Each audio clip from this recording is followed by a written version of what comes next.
자, 여러분들은 기독교의 신앙의 핵심을 무엇이라고 생각합니까?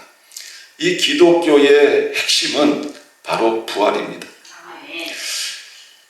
십자가도 중요하지만 여러분, 이 부활이 없으면 믿음도 헛것이 되고 우리가 전파하는 것도 헛것이 되고, 만일 예수님께서 다시 살아나지 못하셨다면 우리는 하나님의 거짓 증인들이 되어지는 것입니다. 그리고 참 불쌍한 사람들이 되는 거예요. 우리가 예수 믿은 모든 것이 다 헛것이기 때문에 그렇습니다. 그러니 우리가 주일마다 하나님 앞에 나와서 이렇게 신앙생활하고 예배드리는 이 모든 것이, 또 주의 몸된 교회를 위해서 충성하는 모든 것이 다 물거품이 되기 때문에 그렇습니다. 그러니 부활이 없으면 예수 믿는 사람들은 가장 불쌍한 사람들이 되어진다 하는 것입니다. 그러나 주님은 죽음을 이기시고 다시 부활하셨습니다. 오늘 본문은 인류 역사상 가장 위대한 사건인 그가 살아나셨느니라 라는 이 놀라운 선언을 우리들에게 들려주고 있습니다. 오늘 말씀을 들을 때 여러분들에게도 이 놀라운 소식이 여러분들의 심령 깊숙한 곳에 다시 한번 깊이 뿌리 내리는 축복된 시간이 되시기를 주님의 이름으로 축원합니다. 자, 첫 번째로 부활은 절망 속에 있는 우리들에게 주신 하나님의 역사입니다. 자, 안식일이 지나고 안식 후 첫날이 되려는 새벽에 막달라 마리아 또 다른 마리아가 무덤을 보려고 찾아갔습니다. 자, 무덤을 찾아가는 두 여인의 마음은 어떠했을까요? 기뻤을까요? 즐거웠을까요? 행복했을까요? 아니라는 것입니다. 그들이 어떤 기대를 가지고 소망을 가지고 무덤을 찾아갔습니까? 아니라는 것입니다. 이 무덤을 찾아가는 두 여인들은 기대도 없고 소망도 없고 슬픔 속에 무덤을 찾아갔습니다. 이 여인들은 예수님께서 십자가에 못 박혀 돌아가신 그 순간부터 세상의 모든 소망과 기대는 다 사라져 버렸습니다. 세상에서 가장 슬픈 사람들이 되어졌습니다.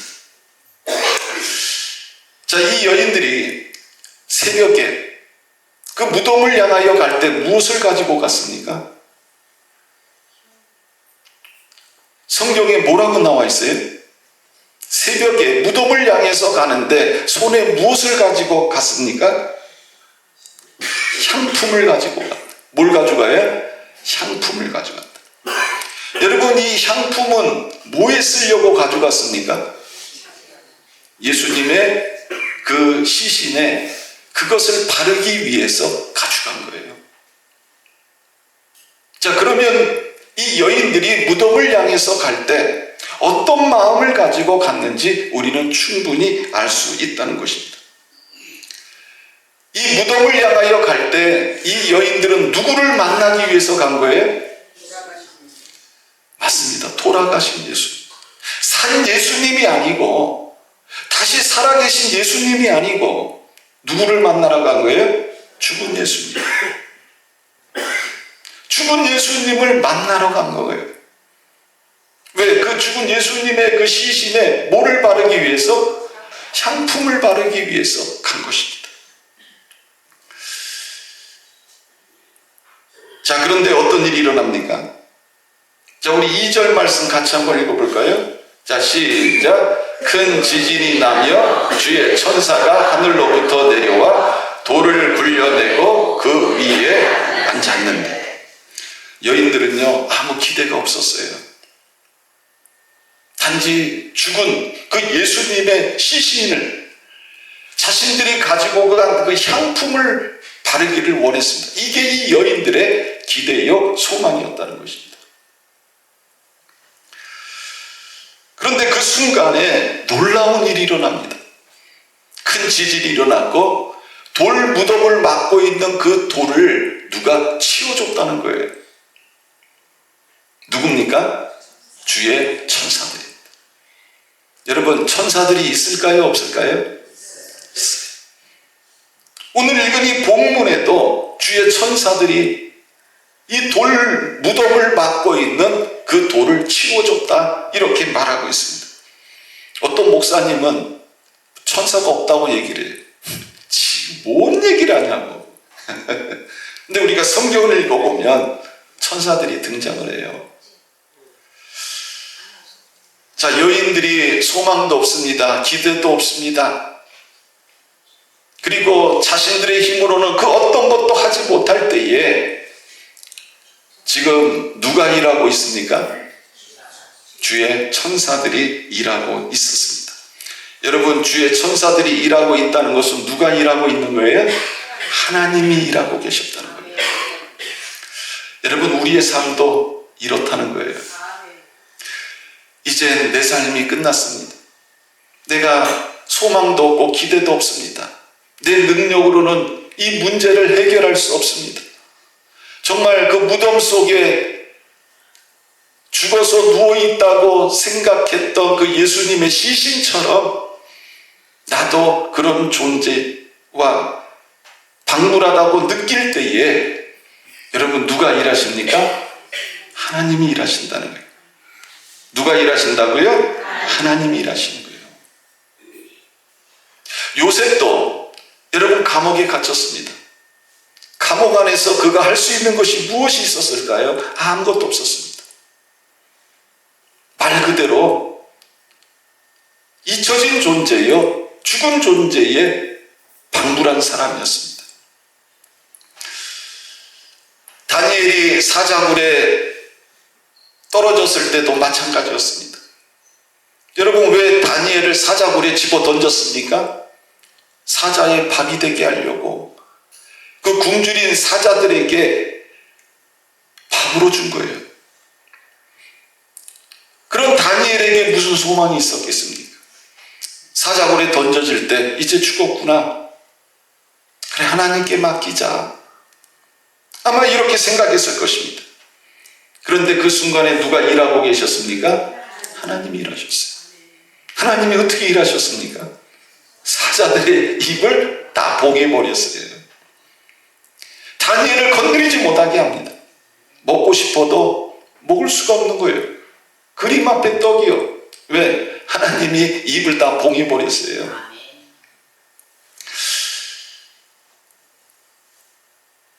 이 부활이라는 것은요, 바로 이것입니다. 내가 어떻게 할 수 없는 그 순간에 하나님께서 일하시고 역사하심을 보여준 것이 바로 부활의 사건이라는 것입니다. 이 부활이라는 것은요, 사람의 기대가 아닌 하나님의 시간에 이루어진 하나님의 일하심이었다는 것입니다.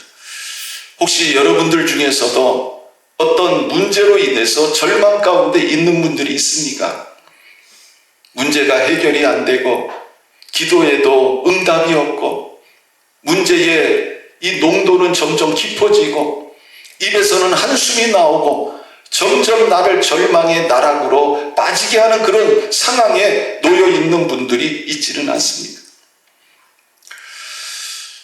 무덤이라는 것은요, 내가 아무것도 할 수 없는 장소입니다. 이 무덤은 살아계신 예수님이 계신 곳이 아니라 죽은 예수님이 놓여 있던 곳, 이것이 바로 무덤이었습니다. 그런데 하나님의 역사는 어디서부터 시작이 됐어요? 무덤에서 시작됐다는 것입니다. 그 어느 누구도 손을 댈 수 없는 것, 그 어떤 사람도 일할 수 없는 것, 그 무덤에서 하나님이 일하고 계셨다. 그게 바로 뭐예요? 부활입니다. 자, 하나님은 모든 것이 끝났다고 우리가 생각하고 판단하고 포기할 때 하나님은 그때도 일하시는 분인 줄 믿으시길 바랍니다. 그것이 바로 부활의 사건인 것입니다. 자, 두 번째로는요, 부활은 절망을 기쁨으로 바꾸는 능력이라는 것입니다. 자, 주의 천사가 하늘로부터 내려와서 돌을 굴려내고 그 위에 앉았는데 그 형상이 번개 같고 옷은 눈같이 희었다. 이렇게 말하고 있습니다.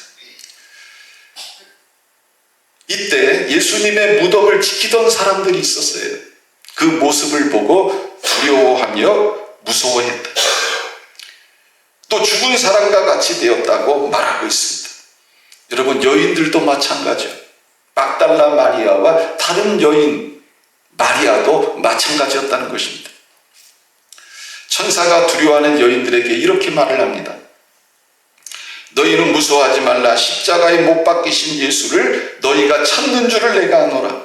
그가 여기 계시지 않고 그가 말씀하시던 대로 살아나셨느니라. 와서 그가 누우셨던 것을 보라. 자, 이 말씀을 듣고 이 여인들의 상태가 어떻게 변합니까? 자, 8절. 자, 우리 같이 한번 읽겠습니다. 8절 시작. 그 여자들이 서러움과 큰 기쁨으로 빨리 무덤을 떠나 제자들에게 알리려고 다름질했어요. 자, 이 소식을 들은 이 여인들이 어떻게 변화가 되었습니까? 그 여자들이 무서움과 또 뭐예요? 큰 기쁨으로 무덤을 떠났다. 이렇게 말씀하고 있습니다. 처음에는 여인들의 마음이 어떠했어요? 두려움으로 가득 찼어요. 그런데 이제 이 말씀을 듣고 그 마음이 어떻게 변했습니까? 큰 기쁨이 그 마음에서 일어나기 시작했다. 부활의 소식을 들었을 때 이 여인들의 마음은요, 일어난 사건으로 인해서 두려웠지만 예수께서 부활하셨다는 그 소식을 들었을 때 이 여인들의 마음은 큰 기쁨으로 가득 찼다. 이렇게 성경은 말씀하고 있습니다. 왜 이 여인들이 이렇게 마음이 기쁠 수 있었을까? 즐거울 수 있었을까? 바로 부활의 소식을 들었기 때문에 그렇습니다. 사랑하는 성도 여러분, 이 부활이라는 것은 그냥 교리가 아닙니다. 사람이 만들어낸 이야기가 아니라는 것입니다. 이 부활은 삶을 바꾸는 능력이고 마음을 바꾸는 힘인 줄 믿으시길 바랍니다. 두려움에서 담대함으로 바꾸게 하고요, 슬픔을 기쁨으로 바꾸게 하고요, 절망을 소망으로 바꾸게 하는 것, 이것이 바로 부활인 줄 믿으시길 바랍니다. 사도들도 마찬가지였습니다. 예수님이 붙잡힐 때에 사도들은 다 어떻게 했습니까? 예수님 모른다고 그랬어요. 예수님 다 부인했어요. 그리고 도망갔습니다. 이들은 자기가 살기 위해서 예수님을 부인했던 사람들입니다. 그러나 이들이 부활하신 예수를 만나고 삶이 바뀌고 마음이 바뀌고 이들의 목표가 달라집니다. 이들은 목숨 걸고 복음을 전하기 시작합니다. 그래서 요한계시록을 기록한 이 사도 요한을 빼고는요, 전부가 다 순교를 합니다. 왜 이들이 변화되었습니까? 바로 부활하신 예수를 만났기 때문에 그렇습니다. 사랑하는 성도 여러분, 지금 내 신앙의 모습은 어떻습니까? 여전히 두려움 가운데 있습니까? 하나님을 믿으면서도 아직도 염려하는 삶을 살고 있습니까? 그렇다면 우리는 오늘 다시 한번 부활의 주님을 기억하시길 바랍니다. 그리고 그 부활의 주님을 다시 만나시기를 바랍니다. 여러분, 이 부활의 주님을 만나면 인생이 바뀌는 거예요. 마음이 바뀌는 것입니다. 어떤 힘들고 어려운 환경 속에서도 다시 일어설 수 있는 이런 힘과 능력이 우리에게 주어지는 것입니다. 자, 세 번째로는요, 부활의 소식을 들은 사람들에게는 사명이 주어집니다. 뭐가 주어져요? 사명이 주어진다. 자, 천사가 여인들에게 예수님이 살아나셨다는 부활의 소식을 전해줬습니다. 그리고 이렇게 말합니다. 7절입니다. 자, 우리 7절 말씀 같이 한번 읽습니다. 시작. 또 빨리 가서 그의 제자들에게 이르되 그가 죽은 자 가운데서 살아나셨고 너희보다 먼저 갈릴리로 가시나니 거기서 너희가 배우리라. 보라, 내가 너희에게 일렀느니라. 자, 여기 보면 이 여인들에게 사명이 주어집니다. 어떤 사명이에요? 제자들에게 가서 뭐를 전하라고요? 예수님의 부활을 전하라. 이렇게 말씀하고 있습니다. 자, 여기서 그는 누구를 말합니까? 예수님을 말하고 있습니다. 여인들이 무서움과 큰 기쁨으로 빨리 무덤을 떠나 제자들에게 알리려고 달려가기 시작합니다. 자, 그때 이 여인이 길가에서 누구를 만납니까? 예수님을 만납니다. 9절 말씀에 보면 예수께서 그들을 만나 이르시되 평안하냐 하시거늘 여자들이 나아가 그 발을 붙잡고 경배했다, 이렇게 말씀하고 있습니다. 이 여인들이 자신에게 주어진 사명을 위해서 달려갈 때 예수님이 이 여인들을 찾아오셨습니다. 그리고 여인들에게 말씀하셨습니다. 평안하냐? 이 여인들은요, 지금 자신에게 이 말씀을 하시는 분이 예수님인 줄을 알아보았습니다. 그래서 예수님 앞에 엎드려서 예수님의 발을 붙잡고 경배합니다. 이에 예수님께서 여인들에게 이렇게 말씀합니다. 무서워하지 말라. 가서 내 형제들에게 갈릴리로 가라 하라. 거기서 나를 보리라 하십니다. 자, 부활의 소식을 들은 이 여인들에게 예수님께서 나타나셔서 하신 말씀이 뭐예요? 가서 전하라는 것입니다. 무엇을 전하라는 거예요? 예수님이 부활하셨다. 이것을 가서 전하라는 것입니다. 사랑하는 성도 여러분, 이 부활이 내 개인만을 위해서 나 혼자 행복하고 기뻐하고 즐기면, 여러분, 이것은 반쪽짜리 부활이라는 거예요. 우리가 이 부활의 소식을 믿고 내가 그 부활의 소망을 가지고 인생을 사는 것, 이것도 중요합니다. 그러나 여러분, 이것은 반쪽짜리라는 거예요. 온전한 부활을 누리는 것은 뭐냐? 가서 전하라는 것입니다. 지금 이 여인들을 통해서 가서 제자들에게 예수가 살아났다는 이 말을 전하게 한 것처럼, 여러분, 오늘날 이 부활의 소식이 완전히 이루어지기 위해서는 우리들도 가서 부활의 소식을 전하는 사람들이 되어져야 한다는 것입니다.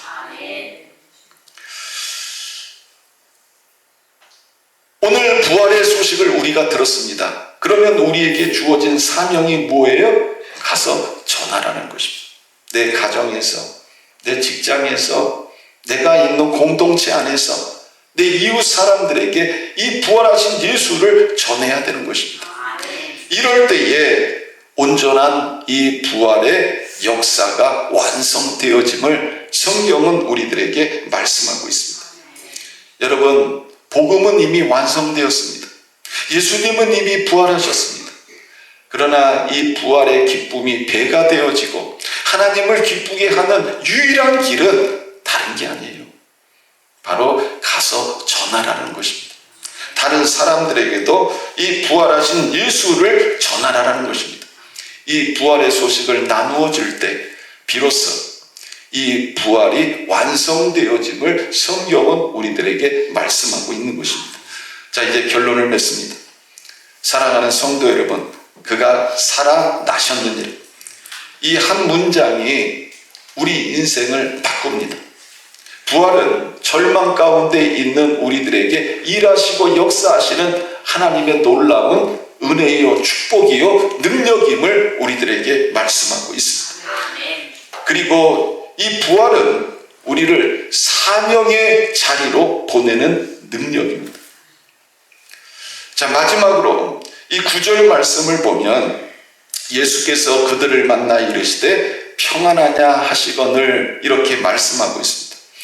여러분, 부활하신 예수님이 이 여인들을 만나서 제일 먼저 하신 말씀이 뭐예요? 평안하냐.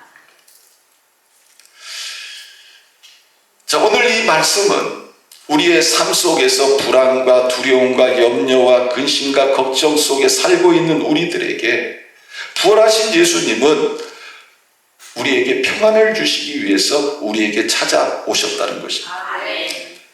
여러분들 중에 지금 문제로 인해서 또 어떤 사건으로 인해서 염려하고 근심하는 분들도 계실 겁니다.